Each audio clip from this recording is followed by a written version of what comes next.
Magandang araw sa inyong lahat. Marami na akong naranasang kakaiba sa buhay ko. Mga kwentong paranormal. Sumangguni na kami sa maraming albularyo at manggagamot. Ngunit sa hindi mawaring dahilan, hindi ako iniiwanan ng nilalang na ito. Bago ako ikasal sa nooy boyfriend kong si Rico, nabanggit ko na sa kanya na palaging may nakadikit na nilalang sa akin. Hindi ako sigurado kung multo ba ito, engkanto o demonyo. Ipinagkibit balikat lang niya ito at sinabing dahil magkasama na kami at magiging mag-asawa na, ay poprotektahan daw niya ako kahit anong mangyari. Natapos na nga ang kasal. Destination wedding yun sa Batangas. At kung meron mang dream wedding, yun na siguro yun. Isa pang ikinatuwa ko, magaan ang pakiramdam ko. Nagbunga na siguro yung paulit-ulit na pagpapaalis sa nilalang na yun. Mga 2 taon din na hindi nagparamdam yun sa akin. Kaya lubos ang tuwa ko. Sa loob ng 2 taon na yun, lagi naming sinusubukan ng asawa ko na magkaanak. Pero hindi talaga mabuo-buo. Nagpapa-work up na din kami sa OB ko, pero wala talaga. Sobrang lungkot ko noon kasi wala namang makitang problema sa matres ko, maging sa asawa ko. Sabi ng doktor, baka daw stressed kaming dalawa ng asawa ko, kaya baka kailanganin naming magpahinga. Habang kinakaharap namin ang sitwasyon, doon naman bumalik ang mga kababalaghan sa buhay ko. Sabado yun ng gabi. Kakauwi lang namin galing sa mall nang mapansin kong napakaraming buhangin sa loob ng bahay. Maging doon sa carpet sa sala namin, mabuhangin. Wala naman kaming alagang hayop sa bahay at wala din kaming ibang kasama. Kinuha ko na agad yung walis para maalis yung kalat. Pero habang walis ako ng walis, lalo kong nakikita kung hanggang saan yung buhangin. Maliban pa dun, palagi din kaming nakakarinig ng mga yabag ng paa na para bang nagdadabog. Okay lang yun sa akin maging sa asawa ko. Kaya pa naming dedmahin. Pero nung ginaya na niya yung asawa ko at nagkaharap na kaming dalawa, yun ang hindi ko na kinaya.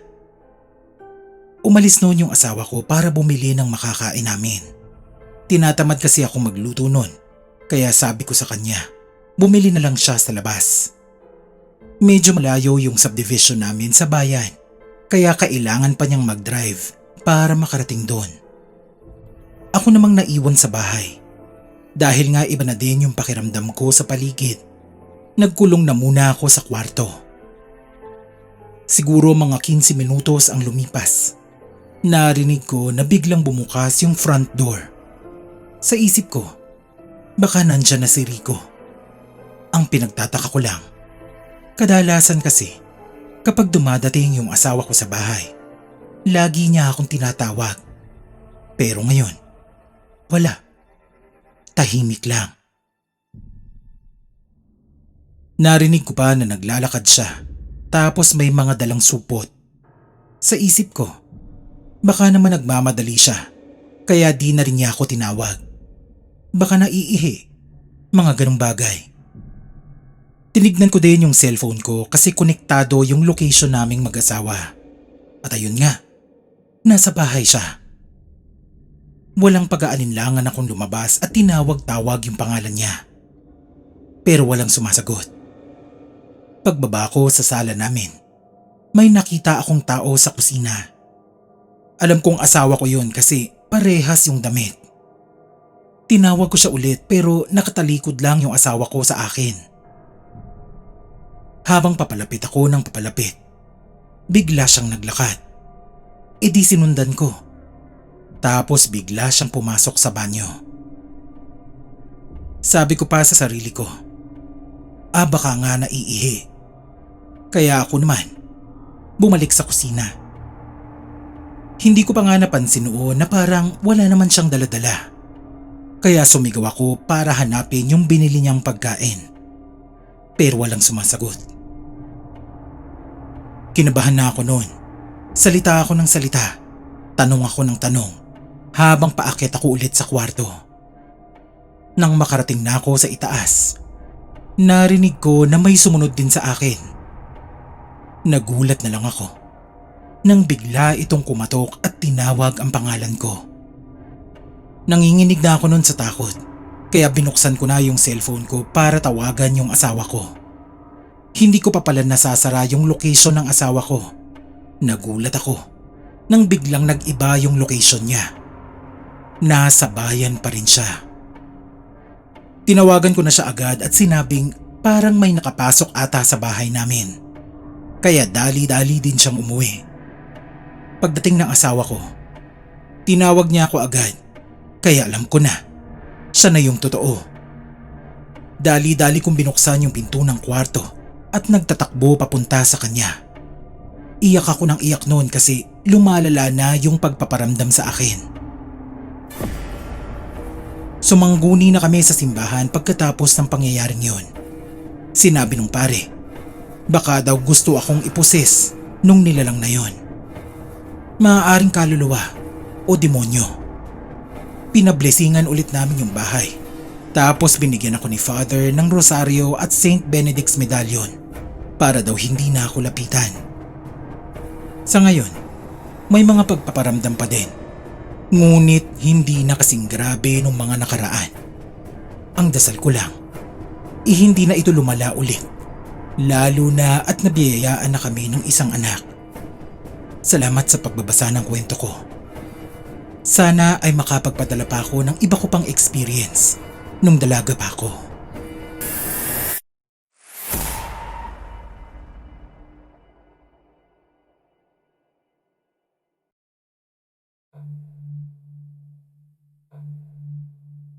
Hello sa inyong lahat. Tawagin niyo na lang po akong Merly.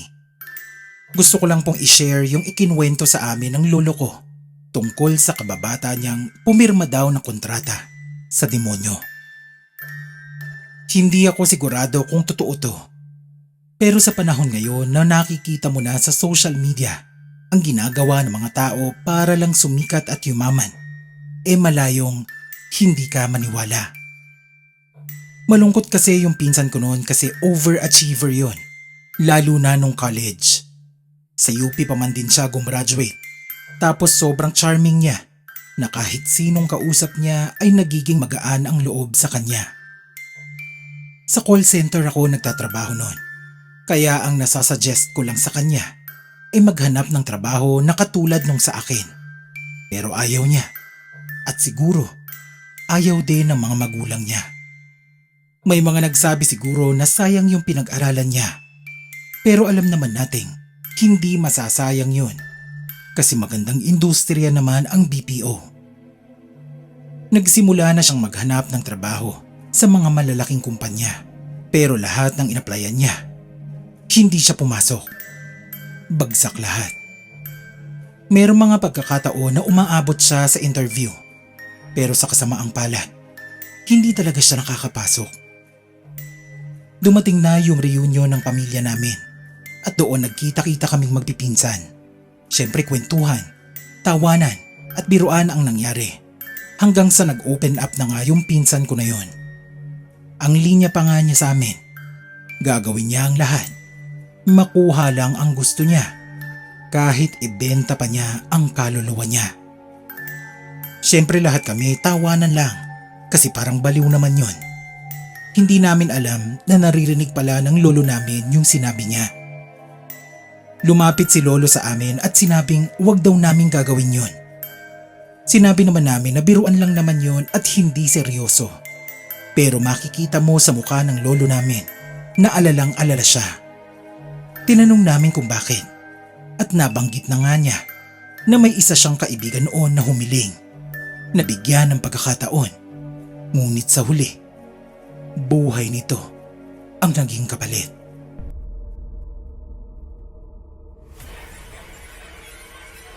Kakagraduate lang din daw nila noon ng college Naghahanap din ng trabaho. Swerte lang si Lolo kasi may negosyo ang mga magulang niya. May maliit silang hardware tapos may pwesto din sa palengke. Habang naghahanap-hanap ng trabaho, tumutulong-tulong siya sa tindahan. Madalas daw noon na dumadalaw yung kaibigan niya na yon. Kwento-kwentuhan, sabay magrereklamo tungkol sa buhay.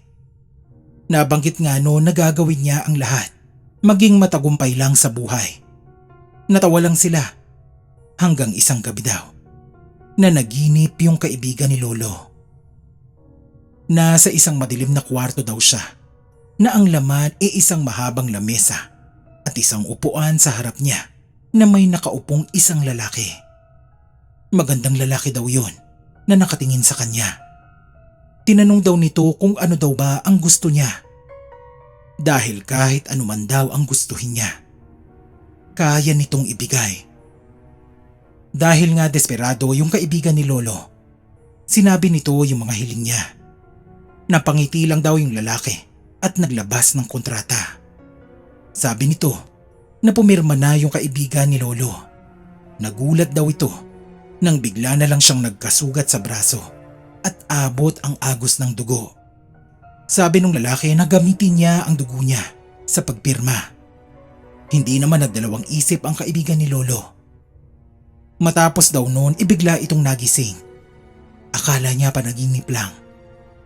Ngunit pinabulaanan nito ng hapde sa kanyang braso. May isang mahabang sugat.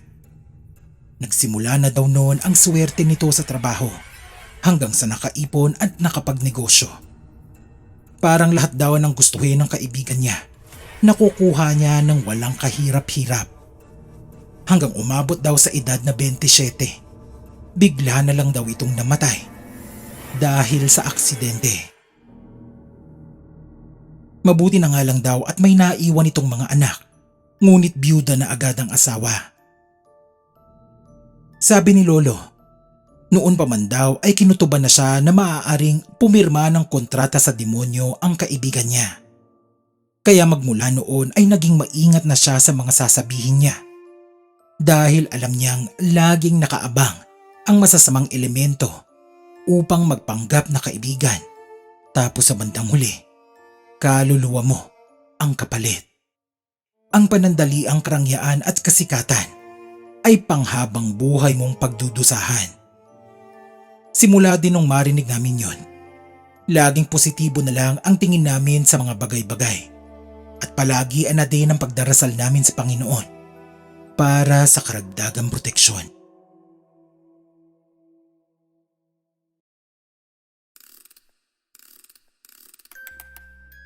Magandang gabi po sa lahat. Magandang gabi rin, Sir Ken. Napanood ko dati sa inyo nung itinampok nyo yung elevator game. Gusto ko din sanang ibahagi yung naging experience ko nung nilaro ko yung Game of the Three Kings. Adventurous akong tao at sobrang hilig ko sa mga ganitong laro. Skeptical din kasi talaga ako kung totoo ba tong mga ganitong kalokohan. Kaya ako mismo sumusubok din. Hindi ko naman akalain na isa ito sa mga pinaka nakakakilabot kong karanasan. Bali marami kang preparasyon bago mo to laruin. Kailangan 2 tao kayo. Kasi sa larong to, mapapadpad daw ang kaluluwa mo sa ibang dimensyon. Kaya para hindi ka lumaon at kainin ng ibang mundo, dapat may magsasalba sa'yo. Una, ihanda mo na yung mga kailangan mo. Kailangan mo ng isang kwartong madilim tsaka tahimik. 4 na upuan, yung 3 nakaharap sa'yo. Tapos syempre, yung uupuan mo. Isang salamin na ilalagay mo sa upo ang katapat mo. Kandila. Tapos isang bagay na may sentimental value sa'yo. Napili ko yung binigay na stuffed toy ng best friend ko. May isa pa pala. Yung kasama mo na magbabantay sa'yo, dapat may dalang malamig na tubig na isang timba para ibuho sa'yo kapag gigisingin ka na niya. Pinsan ko yung napili kong kasama at gabi pa lang, pinaplano na namin yung gagawin. Napagdesisyonan namin na doon na lang sa storage room sa garahe gawin ang larong ito. Madilim doon. Tsaka hindi palagi ang pinapasukan ng mga kasama namin sa bahay. Nagpa-alarm na ako ng 3:00 ng madaling araw. Kasama din pala ito sa mga gagawin. Kailangan 3:00 en punto. Dahil alam kong hindi ako madaling magising. 2:30 pa lang. Nagpa-alarm na ako. Natulog na din kami ng pinsan ko pagkatapos. 3:00 en punto ng madaling araw. Sa di mawaring dahilan, napadilat talaga ako. Walang pungas-pungas. Basta bigla akong nagising. Tumayo na ako at dinampot yung stuffed toy, tsaka yung kandila. Sakto din pala, 2:30 nagising yung pinsan ko na nag-aabang na sa pinto ng storage area. Dala yung timba niya. Sinindihan na niya yung kandilang dala ko at binuksan ang pinto. Nakaset up na din pala yung mga upuan, tsaka yung salamin. Dahan-dahan akong naglakad at umupo sa upuan kaharap ng salamin. Sa totoo lang, hindi ko alam kung anong mangyayari. Kaya tahimik lang akong nakaupo doon hanggang sa makarinig ako ng mga boses. Sabi sa instructions na nabasa ko, sa salamin lang ako humarap at huwag lilingon kung saan-saan. Nakakadistract talaga yung mga boses na hinihikayat kang tignan sila. May nanggagaling sa kaliwang upuan, tapos bigla namang sasagot yung nasa kanan. Para silang nag-aaway. Maya-maya pa ay hindi ko na napigilan na magsalita at tanungin kung sino ba ang kasama ko sa loob ng kwartong yon. Biglang tumahimik ang paligid at gumalaw ng bahagya yung salamin. Kita ko na ang sarili ko. Alam kong hindi ako nakangiti pero yung refleksyon ko sa salamin, abot hanggang tenga yung ngiti sa akin. Bago pa pala ako pumasok sa loob, pinadala din sa akin ng pinsan ko yung cellphone ko para just in case may kakaiba siyang marinig. Tatawagan niya ako para magising. Pero wala akong narinig na tawag. Hindi ko na alam kung anong gagawin ko. Nakatitig lang ako sa refleksyon ko at tulala lang. Nagulat na lang ako nang bigla akong naramdaman yung malamig na tubig na biglang bumuho sa ulo ko. Unti-unti ko ding narinig yung boses ng pinsan ko habang niyuyug-yug yung katawan ko. Nang mahimasmasan, bumalik na kaming dalawa sa kwarto.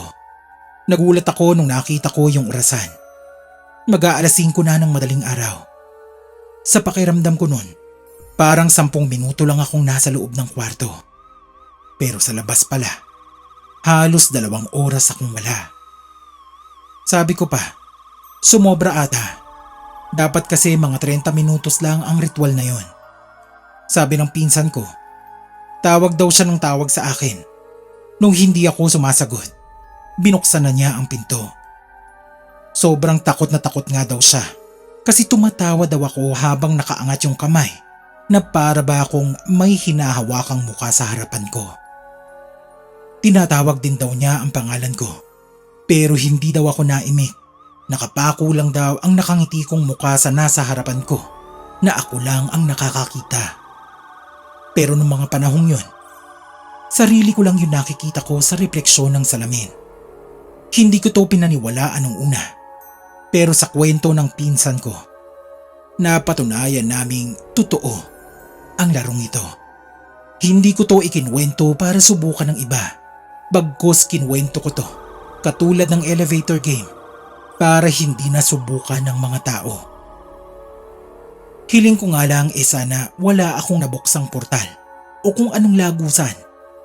Mabuti na nga lang at walang mga kakaibang pangyayari ang sumunod matapos nito. Pero kung akong tatanungin, hindi ko ito nire-rekomendang subukan ng iba.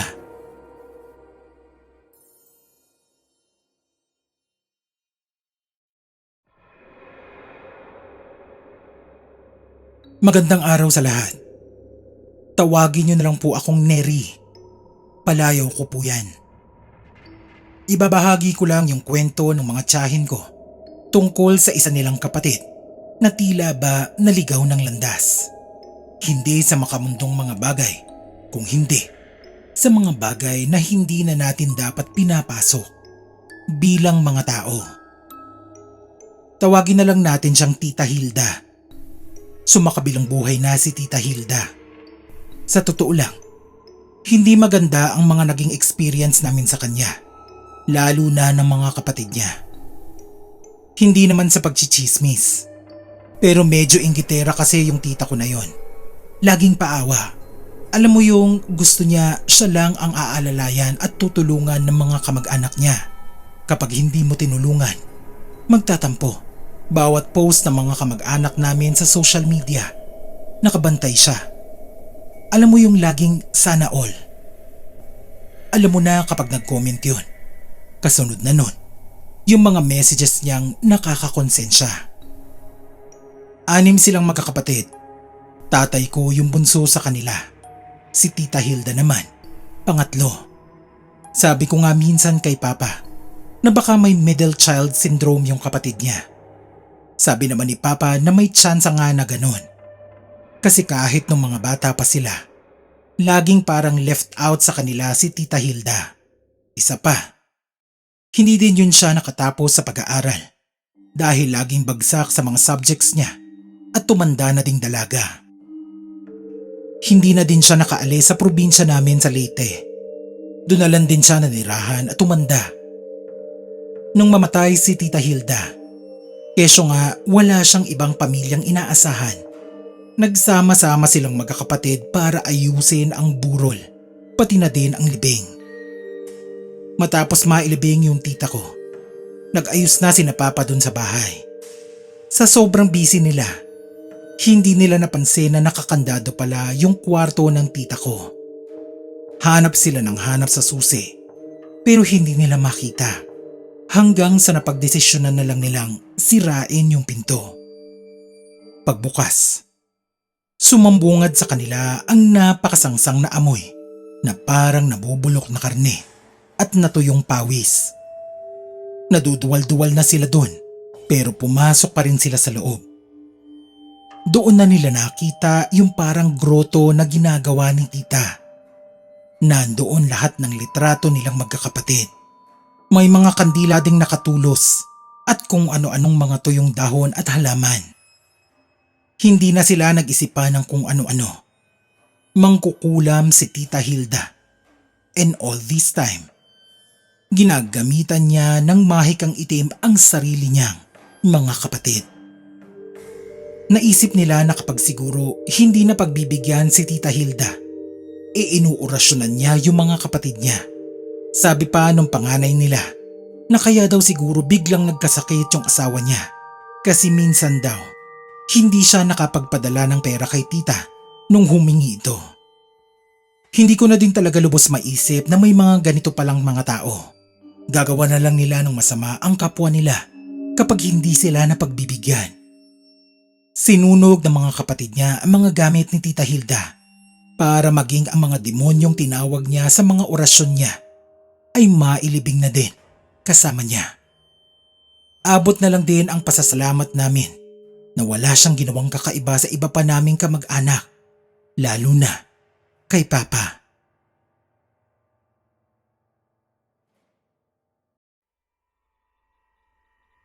Magandang gabi, Sir Ken. Hindi ko na lang po sasabihin ang pangalan ko. Ang gusto ko lang naman ay maibahagi ang kwentong ito sa inyong mga tagapakinig. Nangyari ito matapos maghiwalay ang mga magulang ko. Noong 15 anyos ako. Nag-iisang anak lang ako, kaya halos magpatayan ang mga magulang ko sa pag-aagawan kung saan ako maninirahan. Ayon sa batas, dahil nga lagpas 7 taong gulang na ako nung mangyari yon, may kapangyarihan na akong mamili kung kanino ko gustong manirahan. Sa totoo lang, hindi ko maintindihan noon kung bakit sila naghiwalay. Maayos naman sila noong una. Unti-unti na lang na nagkagulo ang lahat. Palagi silang nag-aaway. May nababanggit yung tatay ko noon na itigil na daw ng nanay ko yung ginagawa niya.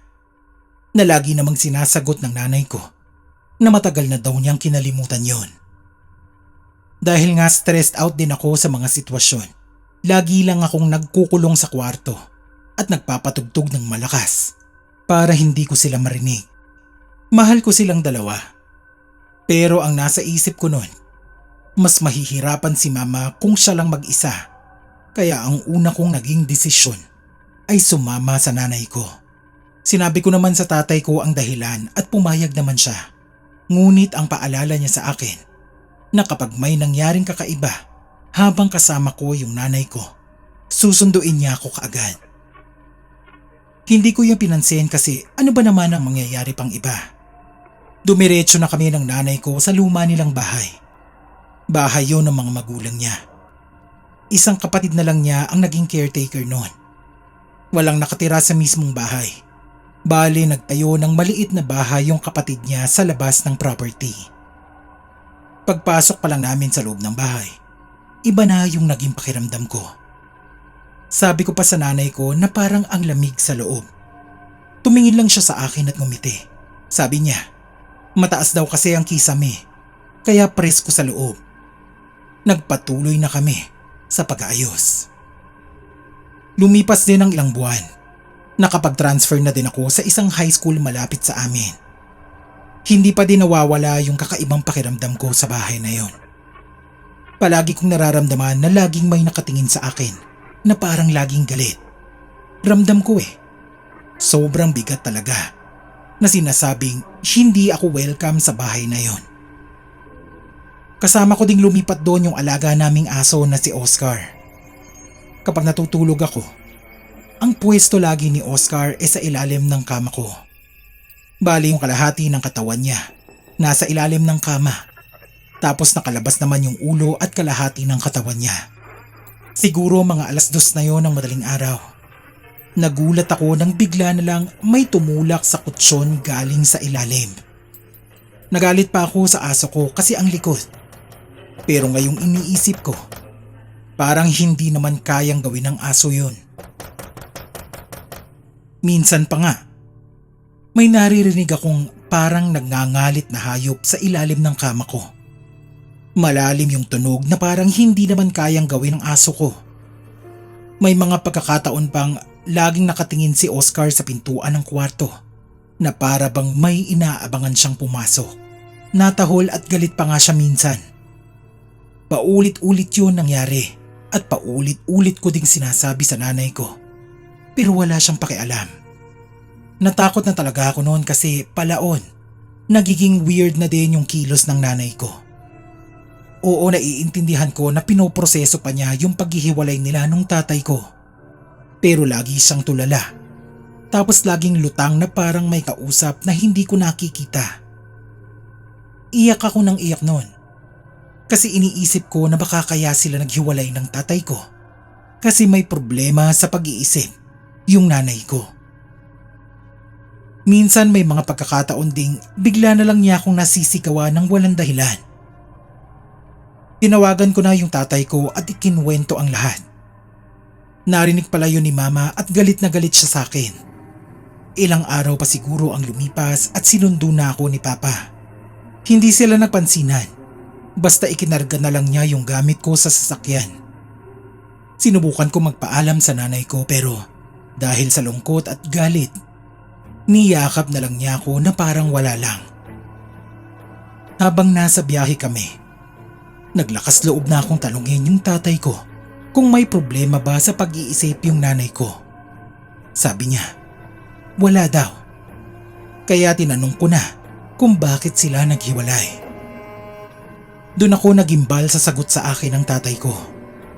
Ayon sa kanya, bago pa man daw sila magkakilala, mahilig na daw sa mga bagay na paranormal ang nanay ko. Hindi naman daw nangungulam, pero parang may mga tinatawag daw na mga nilalang. Nagkasundo sila noon na kapag nagpakasal silang dalawa, ay ititigil na daw ito ng nanay ko. Pumayag naman daw siya doon. Pero parang ibang high daw ang nadadala nito sa nanay ko na hindi siya makapagpigil sa mga ritual na ginagawa niya. Hanggang sa nadiskubre ng tatay ko na hindi pala siya tumigil. Hindi na nakatiis yung tatay ko at nakipaghiwalay na. Alang-alang na lang din daw sa akin. Baka daw kasi kung ano pa ang mangyari sa akin. Kinuwento ko ulit sa kanya ang mga na-experience ko sa bahay na yon. At sinabi niya, wala pa daw yun sa mga naranasan niya. Kasama ang nanay ko. Hindi ko lubos maisip na may mga ganito palang pangyayari. Hanggang ngayon ay parang gawa-gawa lang yung naging sitwasyon ng pamilya ko. Pero sa aming mga nakaranas nito, totoong-totoo ang takot. Palagi nga kaming may rosaryo, Biblia at holy water sa bahay, sa sasakyan, tsaka sa mga bag namin. Mahal ko ang nanay ko, pero mukhang mas mahal niya ang kanyang ginagawa na hindi niya mapigilan. Wala na akong naging kontak sa kanya. Ang dasal ko lang ay sana mailigtas pa siya at walang mangyaring masama sa kanya.